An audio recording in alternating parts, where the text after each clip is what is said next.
Hi, and thank you for joining me for this week's Session Spotlight. My name is Matt Murphy, the Government Regional Affairs Director for the Tri-City Regional Chamber of Commerce, and welcome. We are wrapping up week 3 of the short session. Next Wednesday is the first cutoff, so legislators are busy with committee hearings so they can begin their floor votes. There are still hundreds of bills in play, but we're on the cusp of narrowing it down. This week, we are going to take a look at a technology bill and a pair of housing bills. So let's move on to this week's Spotlight. But before we do, we want to thank the Tire Factory, Hayden Homes, and Great Northwest Transport for supporting this video series as policy engagement partners.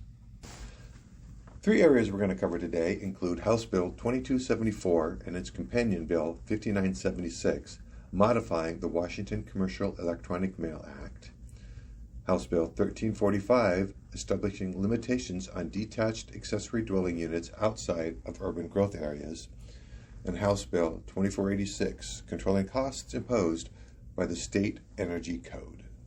The first bill up this week is House Bill 2274 and Senate Bill 5976, modifying the Washington Commercial Electronic Mail Act. These bills are largely pro-small business. They modernize an outdated anti-spam law that, as currently interpreted by the courts, has exposed businesses, especially retailers and small email marketers, to excessive litigation risk and statutory damages for routine email subject lines. This legislation is a result of a recent Washington Supreme Court ruling referencing misleading subject lines. This bill reduces lawsuit exposure, makes email safer to use, cuts litigation incentives, and provides clearer consumer expectations. Our next bill is House Bill 1345, establishing limitations on detached accessory dwelling units outside of urban growth areas. This bill would let counties that plan under the state's Growth Management Act allow detached accessory dwelling units, or ADUs, small housing units separate from the main house outside urban growth areas in rural or less developed parts of the county. The overall goal is to support more housing options while protecting rural land and infrastructure.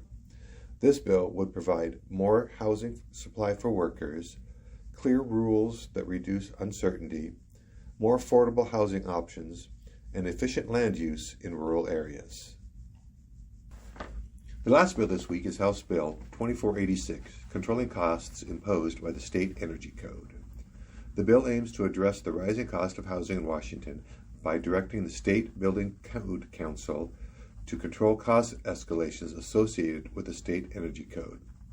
It seeks to limit changes to the code that could increase construction costs.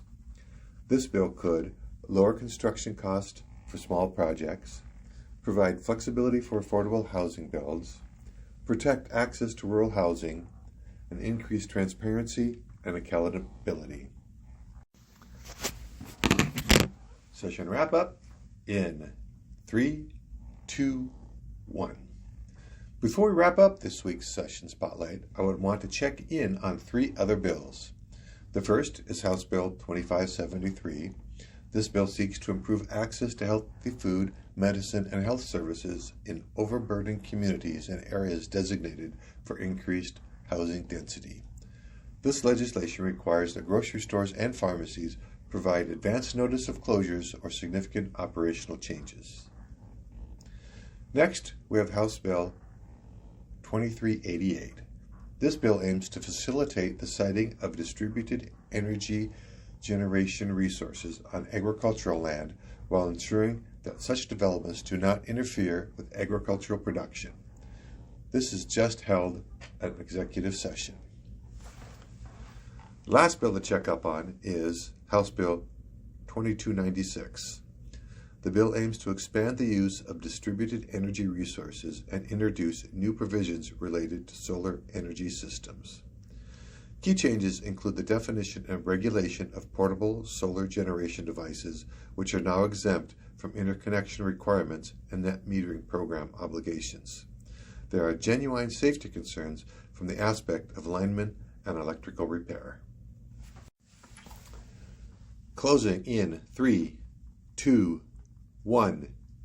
That wraps up this week's Session Spotlight. Thank you for joining us. You can learn more information on these bills and other Tri-City Regional Chamber of Commerce legislative activity at www.tricityregionalchamber.com.